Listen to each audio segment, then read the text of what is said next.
السلام عليكم اخواتي الاهلاويه في كل مكان، اهلا وسهلا بكم في حلقه جديده من مهاجم الاهلي.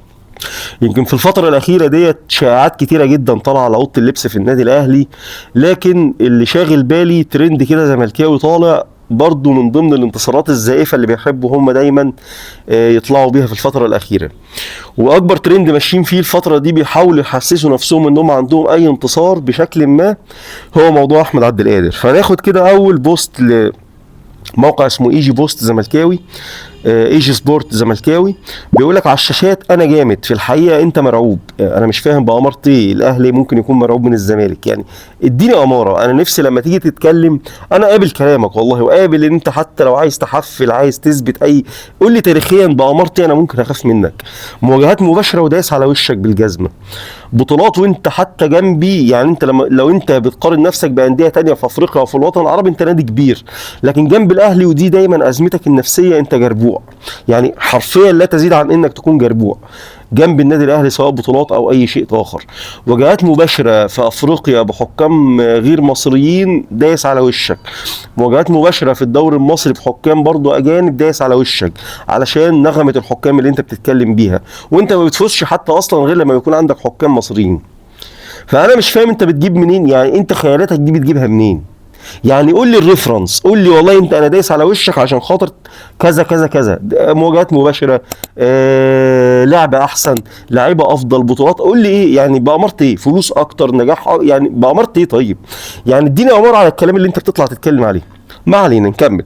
بيقول لك مفيش كلام ممكن يوصل للحدث اللي بيحصل حاليا في موقف اللاعب احمد عبد القادر، دليل جديد واضح للكل قد ايه الاهلي بيخاف وبيترعب من بس اسم الزمالك. كلام مرسل، كلام في الهوا، كلام انا نفسي افهم انت ايه الايفيدنس اللي انت باني عليها مصطلحاتك دي اللي انت بتقولها. دليل ايه انت ذاكر كلمه دليل؟ يعني بتقول ايه الدليل؟ طيب يعني انا عايز افهم ايه الدليل. خيالك بس هو الدليل، الخيال الخصب بتاعك ده هو الدليل. انت جامد بس هتموت على لعيبه المنافس علشان لعيبتك في الحقيقه مش جامده. برضه بأمارة ايه يا حبيبي؟ يعني قبل عصور الاحتراف واللعيبه اللي ممكن تنتقل من هنا لهنا او من هنا لهنا، لما كان اللعيب عقده مملوك للنادي طول عمره، كان النادي برضه دايس على وشك واجمد منك واخد بطولات اكتر منك، وانت بمسانده الدوله بكل الدعم اللي بيتقدم لك من الدولة. واتكلمنا في وثائق، واتكلمنا في أحداث حصلت قبل كده، وهنكرر الحلقات دي كتير الفترة اللي جاية. يا دوب بتحاول بس تاخد من الأهلي كل 10 بطولات بطولة. فأنت بأمارة إيه بتقول إن أنا بخاف من اسم الزمالك؟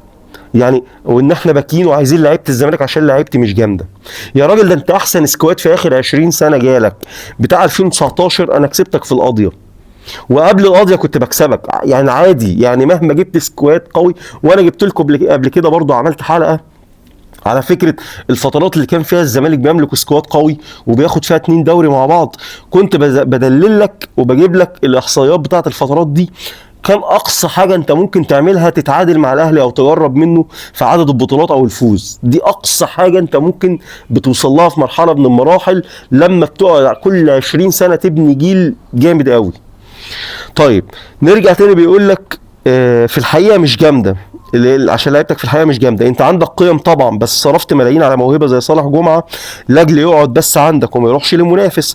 حتى لو كل يوم جاي لك من سهره انت ما بتقفش على لاعب طبعا، وعندك اقوى فريق، بس مش عايز احمد عبد القادر اللي رفضك، ومش عايزك يتروح لهم علشان هم ناس بتوع كوره وقادرين يحولوا اشباه لاعبين لسوبر ستارز. هو طبيعي اشباه اللاعبين عندي يبقى سوبر ستارز عندك، يعني دي حاجه تدينك مش حاجه تنجحك على فكره.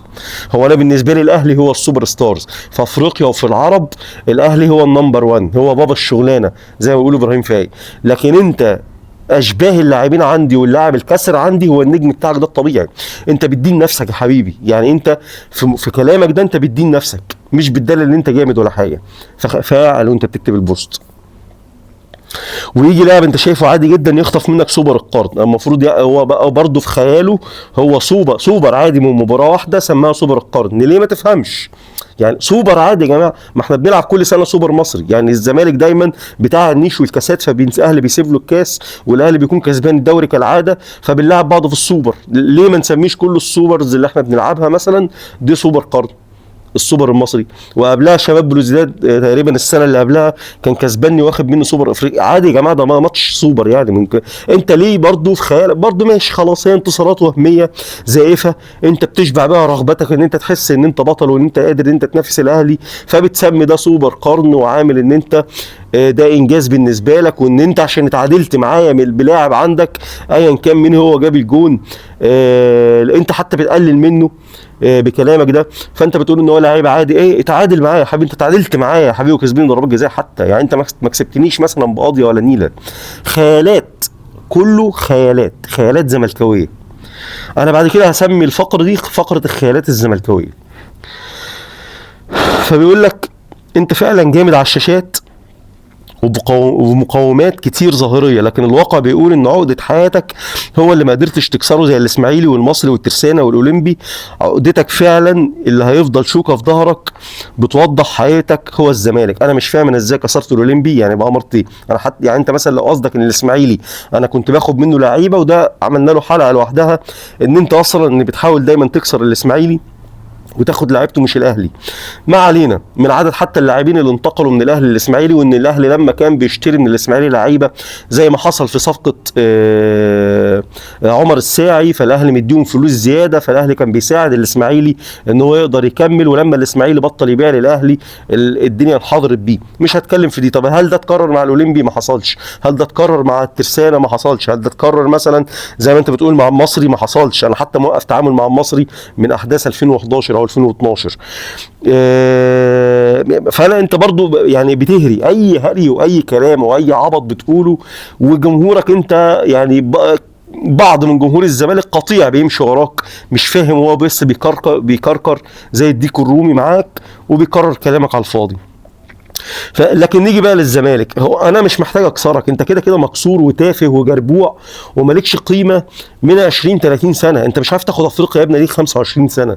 انا مش محتاج اصلا، بغض النظر ان انا برضه عملت حلقه قبل كده واتكلمت فيها ان في اكتر من 25 لاعب من الاهلي انتقلوا للزمالك وكانوا نجوم الزمالك، وفي حين اللي انتقل من الزمالك للاهلي لا يتعدوا ل 12 13 لعيب في ال 20 سنه الاخيره بس. تمام. وانا دايما اللعيبه الكسر عندي بسيبهم لك بمزاجي، بيبقوا نجوم عندك وبيجوا لك بطولات. فانا مش فاهم برضو انت باي منطق وايه يعني اطلع لي بالمنطق. انا بس عايزك تطلع لي كده بالمنطق اللي انت ايه المنطق مبني على ايه، يعني ايه الدليل اللي انت باني عليه كلامك ما تفهمش. وايه تاني المفروض اكسرك ايه اكتر من انت كل 10 سنين بتاخد لك دوري واديك 20 سنه ما تاخدش افريقيا؟ انت محتاج يعني انا المفروض اكسرك اعمل لك ايه؟ اركبك يعني اعمل لك ايه؟ يعني ايه المفروض ممكن يتعمل فيك تاني عشان تحس ان انت مكسور؟ ما انت يا حبيبي مكسور ومتهان وما بتاخدش بطولات وحالتك بالبلا وعليك ديون الدنيا وسمعتك زي الزفت في الفيفا وطوب الارض انت سارق فلوسه واكل عليه فلوسه ومتهان من كل الناس على القنوات. انا مش فاهم انت المفروض يعني انا المفروض عشان اكسرك اعمل ايه تاني؟ ما انت مكسور خلقه اصلا. ده انت بتصعب عليا. ده بتيجي فترات الخطيب بيقول لك خلاص مش هناخد لعيبه من الزمالك خليهم في اللي هم فيه. يعني بتصوروا له قله ادبك ولسانك الطويل وبتطلع تتكلم كلام انت مش قد. يقول لك خطيب بيرجع يديك بالجزمه تاني. فانا المفروض اعمل لك ايه عشان انت كده كده مكسور يا حبيبي؟ ماشي.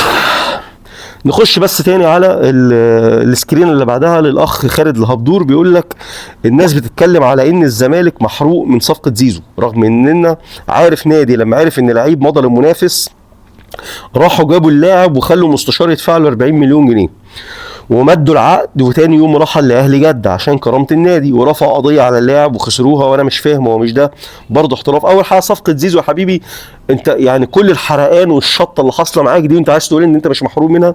ده انت زيزو لو مديلكوا صوابع رجليه بعد ما مضى من الاهلي وقبل ما ينتقل للاهلي كنت هتروحوا تلحسوها حرفيا حرفيا بدون مبالغه.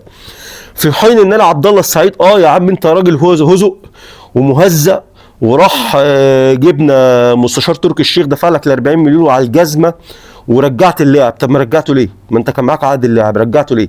ده برضه حاجه تدينك تدل ان انت مهزأ ومالكش لازمه. يعني دي حاجه تدينك مش حاجه مشرفه ليك. يا عم انا راجل عليك وعرفت اجيب لك حد يدفع لك الفلوس ويرجع اللعيب، انت بتعيط ليه دلوقتي؟ انت ما قدرتش تحافظ على اللعيب بتاعك. هل حد يقدر يعمل مع زيزو كده؟ هل في حد يقدر يجبر الاهلي ان هو ياخد فلوس ويرجع زيزو؟ لا، ما تقدرش، ما فيش حد يقدر يعمل كده. فكون ان انت هزء ومهزأ ومالكش عازه وهلهوله، ده ما تجيش تلوم النادي الاهلي عليه. تمام. وبعد كده انا جبت اللعيب ولا لحست رجله ولا مصيت في صوابع رجله، ايه المشكله يعني؟ ولا بقف على لعيبه، ودي مش شعارات وانت عارف كده كويس. ده انا مشيت حسام وابراهيم حسن، احسن لعيبه في تاريخك انت، تاريخك الطويل العريض ده، احسن لعيبه جات لك وجابت لك بطولات كان حسام حسن وابراهيم حسن، وقبلهم جمال عبد الحميد، والاهلي اللي راميهم رامي. فانت يعني خلي بس عقلك كده، استوعب الكلام قبل ما تقوله عشان انت بتدين نفسك. نروح لسكرينه تانية. خيال، مش بقول لك خيال، خيال مبني على لا شيء. هو ده كونسبت الزملكاويه اللي ماشيين بيه الفتره اللي فاتت، ان هم ماشيين بخيال مبني على لا شيء. هو حاطط صفحه زملكاوي يقول لك، حاطط صوره لفريق الزمالك تقريبا بتاع 2019، بيقول لك ساعتها الاهلاويه كانوا بيرتعشوا من اللقطه دي. عارف انا اقول لك حاجه، انت عندك حق ان اللعيبه دي جامده قوي، جامده قوي. يعني انت بتتكلم في سكواد جبار، بن شرقي وفرجاني ساسي ومصطفى محمد وطارق حامد وشيكابالا في وقت سابق، ومحمود علاء كان في الفتره دي في البيك بتاعه، وزيزو وجنش. اللعيبه كانت حلوه قوي.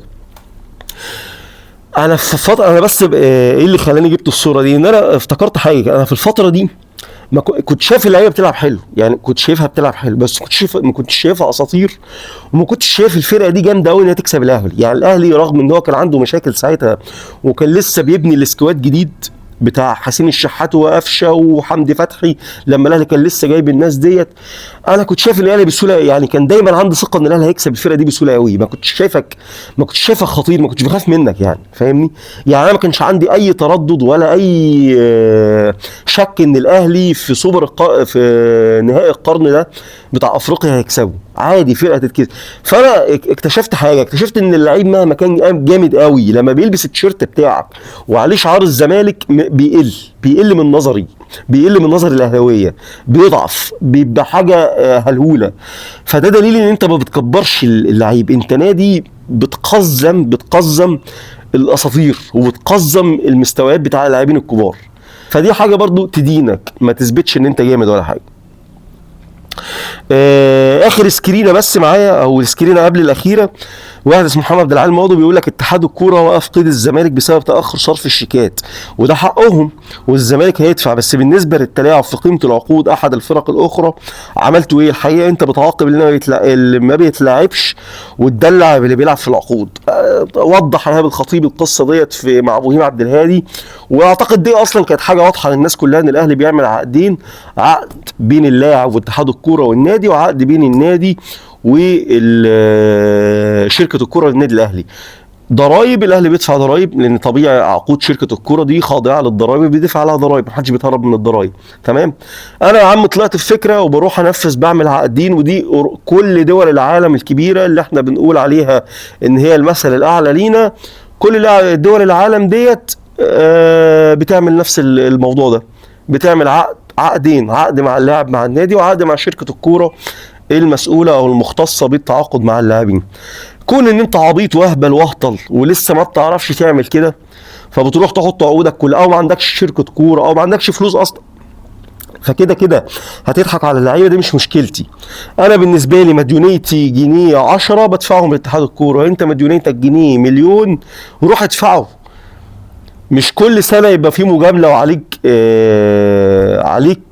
غرامات او عليك مديونيات لاتحاد الكوره وما تدفعهاش، وبرضه بتأيد لعيبه وبتمشي معاك حلاوه. يا عم اعمل زي الاهلي، حد حشك؟ طب انت اهطل وعبيط واداريا مش قوي، انا اعمل لك ايه؟ يعني انت ليه دايما بتشيل لي ذنبك؟ انا مالي بيك؟ ما تشيل ذنبك لوحدك يا عم. كل القصه ان انا دلوقتي عامل عقود مع اتحاد الكوره، اتحاد الكوره على علم بيها والدوله على علم بيها بقيم معينه، وعامل عقد تاني مع اللعيب. اللي عنده اعتراض وعنده حاجه قانونيه يروح يقدمها، لكن انا ما تشيلنيش فشلك. هنا تكون انتهت حلقتنا، وما تنسوش تعملوا سبسكرايب، تعملوا اشتراك في القناه، تعمل لايك للفيديو، وشكرا والسلام عليكم ورحمه الله وبركاته.